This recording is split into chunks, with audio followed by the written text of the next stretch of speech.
Halo semuanya, kembali lagi di channel Rionaldo Putra. Hari ini kita mau ngelanjutin pembahasan dari buku Longman Preparation Course for TOEFL Test, The Paper Test, skill ke-9.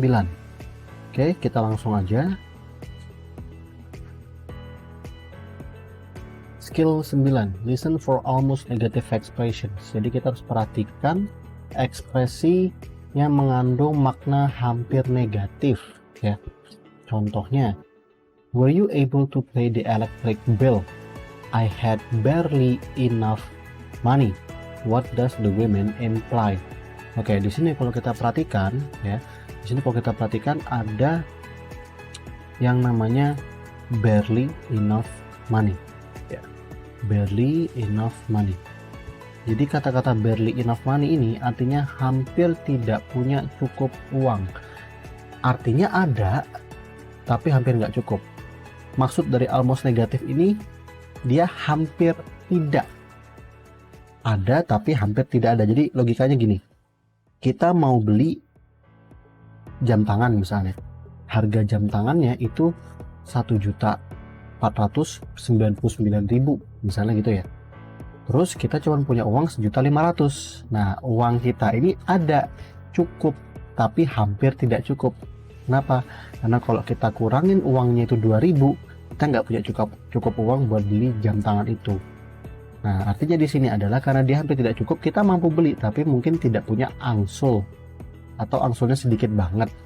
Jadi itu maksud dari almost negative expressions. Walaupun terdengar negatif, bukan berarti dia tidak ada. Gitu ya. Nah, sekarang kita coba lihat jawabannya.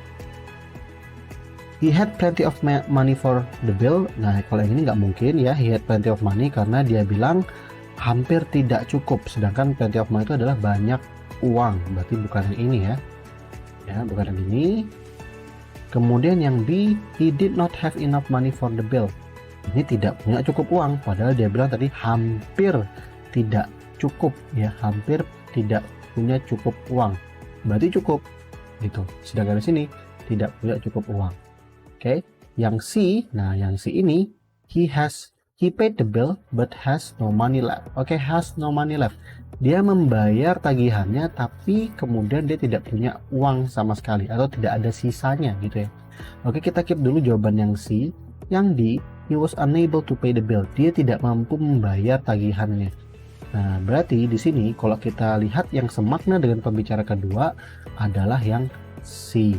He paid the bill but has no money left. Karena sesuai dengan skill 9 almost negatif, barely had enough money artinya hampir tidak punya uang, yang berarti cukup tapi tidak ada sisanya. Ini sekarang coba kita lihat ya tabelnya. Common almost negative expression ini adalah almost negative expression yang umumnya dipakai. Dia bermakna hampir tidak ada. Contohnya kata-kata atau ekspresi hardly, barely, scarcely, dan only. Contoh kalimatnya, there is hardly any food in the refrigerator. Hampir tidak ada ya. Almost none itu artinya hampir tidak ada. Hampir tidak ada makanan di dalam kulkas, yang berarti ada, tapi mungkin cuma satu. Misal, di dalam kulkas kita cuma punya keju dan roti. Cuman itu aja, tidak ada air minum, tidak ada telur, tidak ada sayur, tidak ada bahan makanan yang lain yang bisa kita makan. Anggap aja kita anak kos di akhir bulan gitu ya. Uang kita tinggal sedikit, kita kelaparan, belum menerima kiriman uang dari orang tua. Kita pakai almost none ini dengan kata-kata hardly. Waduh, ini hampir tidak ada makanan di dalam kulkas, tapi kita masih punya roti dan keju, atau paling parah nggak ada keju deh, roti aja. Roti mungkin cuma ada 3 lembar gitu ya, jadi kita cukupin deh 3 lembar roti itu, kita cukupin buat 3 hari sampai dikirimin uang dari orang tua. Nah, itu maksud dari almost none dengan kata-kata hardly. Hampir tidak ada makanan di kulkas, tapi masih ada walaupun cukup secukupnya lah. Kemudian nanti kata-kata almost never yang artinya hampir tidak pernah. Berarti pernah, walaupun mungkin cuman sekali, 2 kali. Contoh kata-katanya, contoh expressionnya adalah rarely dan seldom, artinya ya jarang. He rarely drives to work. Kalau di sini kita pakai logika, dia itu kalau misalnya naik mobil, mungkin cuman sebulan sekali gitu ya. Biasanya dia naik motor. Oke, sekarang kita perhatikan contoh soalnya ya. Ada 3. I heard that Mona's been offered the manager's job, but she has hardly any work experience. What does the women say about Mona? Aku dengar Mona sudah ditawari pekerjaan sebagai manajer, but she has hardly any work experience. Tapi dia hampir tidak punya pengalaman kerja. Apa maksud perempuan ini? Nah, di sini ada kata-kata has hardly any work experience. Hardly any work experience. Artinya hampir tidak punya pengalaman kerja. Ada, tapi kan intinya kan ada, walaupun mungkin sedikit. Jadi mungkin Mona ini bekerja di perusahaan baru 2 tahun gitu ya. Atau mungkin dia dikontrak selama setahun dan baru bekerja selama 8 bulan gitu. Terus tiba-tiba dia ditawarin jadi manajer. Nah itu kan kita bisa bilang, masa baru 1 tahun, kurang dari 1 tahun kerja di perusahaan ini sudah ditawarin posisi manajer. Nah itu kan dia, yang si women ini mungkin berpikir begitu, tapi ya tetap walaupun begitu dia sudah punya pengalaman kerja selama 8 bulan di perusahaan tersebut. Nah maka kita mencari jawaban yang semakna dengan pembicara kedua. Katakan, Mona, she has hardly any work experience. Coba kita lihat dulu jawabannya dari A. Mona hasn't worked hard. Mona belum bekerja keras. Ini beda sekali maknanya dengan pembicara kedua. Mona's experience has been hard. Pengalaman Mona sangat sulit atau telah sulit. Ini juga bukan, tidak semakna dengan pembicara kedua. Mona's job as manager is hard. Pekerjaan Mona sebagai manajer is hard. Ini juga tidak semakna karena di sini artinya Mona sudah bekerja sebagai manajer. Nah, yang D ini adalah Mona hasn't worked for very long. Mona belum bekerja cukup lama atau Mona belum bekerja lama di perusahaan tersebut. Berarti jawaban yang semakna dengan pembicara kedua adalah yang D. Mona hasn't worked for very long. Oke, sekarang kita lanjut ke contoh nomor 2. How much time did Sam spend on his paper for economics class? Sam has seldom taken so much time on a research paper. Jadi di sini kata-kata seldom, ya, seldom taken so much time on a research paper. Sam jarang banget, ya, jarang banget memakai waktu yang banyak untuk mengerjakan tugas riset, gitu ya. Nah, kalau kita lihat di sini jarang banget, berarti kan pernah, walaupun mungkin cuma sekali 2 kali. Biasanya mungkin kita bisa logikakan si Sam ini kalau ngerjain apa-apa cepat gitu. Kalau misalnya seminggu dia dikasih tugas ada 12 tugas, mungkin dia ngerjakan itu semua selesai dalam waktu 8 jam gitu ya. Jadi harus diselesaikan dalam hari itu juga. Dia dikasih waktu misalnya dari pagi, malam sudah harus dikumpul. Misalnya jaraknya dari tugas dikasih jam 9, jam 9 malam sudah dikumpulkan, berarti 12 jam gitu. Nah si Sam ini saking cepatnya dia ngerjain tugas-tugas itu, dia mungkin cuma butuh waktu 3-4 jam. Tapi bukan berarti dia tidak pernah mengerjakan tugas ini dalam kurun waktu mungkin 8 jam, 10 jam. Mungkin ada 1 kali. Tapi 1 kali itu pun artinya ada gitu, walaupun secara penyampaian hampir tidak pernah. Berarti kan pernah gitu ya. Oke. Sekarang kita lihat jawaban yang semakna dengan pembicara kedua. Yang A, Sam usually spend this much time on his schoolwork. Sam biasanya menghabiskan segini banyak waktu untuk tugas sekolahnya. Biasanya ya, berarti tidak semakna dengan seldom. Sam has rarely worked so hard. Sam jarang banget bekerja keras. Oke, jarang banget. Kita keep dulu kata-kata ini, rarely work so hard. Kita lanjut yang C. Sam took too much time on this paper. Sam menggunakan waktu yang terlalu lama untuk mengerjakan tugas ini. Ini tidak semakna dengan yang C ya. Yang D. Sam should have worked harder on this paper. Sam harusnya bekerja lebih keras untuk paper ini. Ya, karena si Sam ini biasanya mengerjakan apapun serba cepat. Ya, dia tidak perlu diberikan saran seperti ini gitu. Sam seharusnya bekerja keras karena dia biasanya cepat. Gak mungkin dia tidak bekerja keras. Ya, dia mungkin anaknya sangat pintar gitu ya. Oke, nah di sini ada jawaban yang agak sedikit menjebak ya. Jawaban yang C ini ya. Yang C ini, Sam took too much time on this paper. Sam has seldom taken so much time on a research paper. Pertanyaannya kan, how much time did Sam spend on his paper for economics class? Nah, ini yang sih bisa menjebak. Kenapa? Karena ada Sam took too much time on this paper. Ada kata-kata this paper. Nah, this paper ini kan tidak disebutkan secara spesifik oleh pembicara kedua.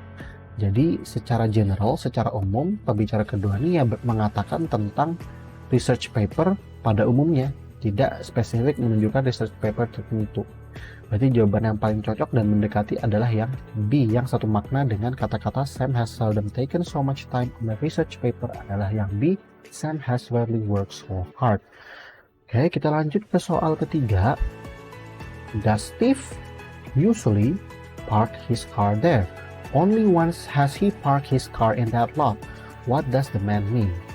Apakah Steve biasanya atau apakah Steve sering memarkirkan mobilnya di situ atau di sana? Hanya sekali dia memarkirkan mobilnya di tempat parkir itu ya, arti dari only once itu sekali, hanya sekali. Oke, berarti kalau misalnya mungkin umumnya apartemen di Amerika atau di Inggris itu, kalau kita sewa apartemen di gedung, itu kita dikasih jatah tempat parkir satu, gitu ya, umumnya ya. Nah, tapi si Steve ini dia nggak pakai jatah parkirannya itu, gitu. Jadi mungkin dia parkirnya di luar gedung, bukan di parkiran gedung, gitu. Mungkin cuma sekali atau 2 kali, gitu ya. Maka di sini dia bilang only once has he parked his car in that lot, karena itu jatah tempat parkirnya dia, tapi dia selama 1 bulan cuma pakai sekali, karena menurut dia, aku kan apartemennya di lantai 1, ngapain aku harus capek-capek ke lantai 8 buat parkir mobil, parkir aja di depan gedung apartemen, kan itu mungkin dia berpikir. Oke, sekarang kita lihat jawaban yang semakna dengan pembicara kedua. Yang A, he parks his car there once in a while. Oke, ini kita keep dulu ya, jawaban yang A. Kita coba lihat yang lain dulu. He parks his car there. He's parked his car there a lot. Oke, di sini ada kata-kata a lot. Ini berarti sama sekali tidak berhubungan, tidak semakna dengan pembicara kedua. Yang C, he only leaves his car there for short periods of time. Hanya meninggalkan, bukan parkir ya. Ini ada leaves, meninggalkan mobilnya sebentar banget ya. Ibaratnya kayak misalnya kita cuma mampir, taruh di situ sebentar, habis itu pergi lagi, mungkin dalam selang waktu 15 menit atau 10 menit, kayak misalnya ngambil kunci gitu ya, ketinggalan di kamar. Bukan tidak semakna ya, karena di sini parkir, bukan leaves. Yang D, he left his car there only on just one occasion. Oke, kita ngeliat jawaban yang lebih clear di sini. Kalau yang akan he parks his car there once in a while. Nah, ada kata-kata once in a while itu sesekali artinya. Sesekali. Ya, jadi mungkin dalam 1 bulan ya sesekali aja, mungkin tiap 3 hari atau seminggu sekali. Ini banyak gitu. Sedangkan di sini secara spesifik disebutkan hanya sekali. Oke. Nah, karena disebutkan di pembicara kedua hanya sekali, berarti yang semakna dengan kalimat ini yang dikatakan oleh pembicara kedua adalah yang D. He left his car there on just one occasion. Hanya pada 1 waktu. Gitu. Oke. Selanjutnya kita bakal coba ngerjakan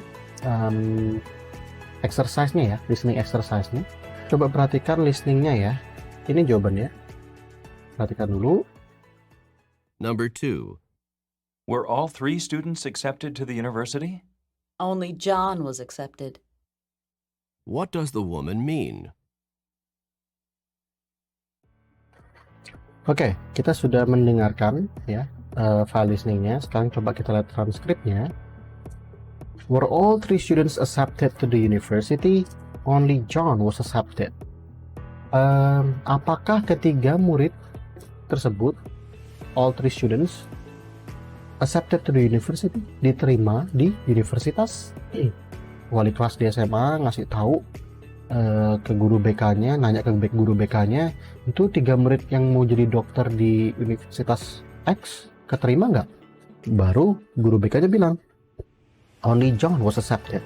Cuman John yang keterima. Nah, what does the women mean? Ingat, arti dari kalimat ini adalah hanya John, only John, hanya John yang keterima. Oke, tinggal kita cari kalimat yang semakna dengan pembicara kedua. The university accepted 3 students. Bukan yang ini, karena sini ada kata-kata accepted 3 students ya, menerima ketiganya, tapi yang diterima kan cuma si John.